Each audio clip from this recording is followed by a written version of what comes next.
Nagpapatuloy ang isinasagawang malalimang investigasyon sa kaso ng mga nawawalang sabungero na pinangungunahan ng Department of Justice. Ayon kay Justice Secretary Crispin Remulla, posibleng may kaugnayan rin sa war on drugs ng Duterte administration ang kaso ng missing sabungeros.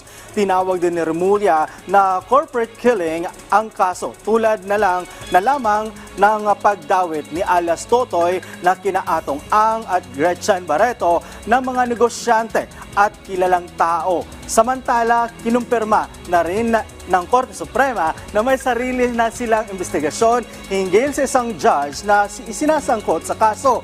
Naglabas naman ng pahayag si PCSO Chairman at retired Judge Felix P. Reyes dahil siya umano ang inaakusahang ni alias Totoy Judge na sangkot sa kaso at mariin niyang itinanggi ang mga aligasyon. Sinabi pa ng DOJ, bagamat magsisilbing malaking ebidensya sa kaso kapag mahanap ang mga labi ng mga sabungero, posible pa rin umano ang papanagot sa mga batas ng mga suspect, lalo kung may iba pang matibay na ebidensya laban sa kanila at sa krimen.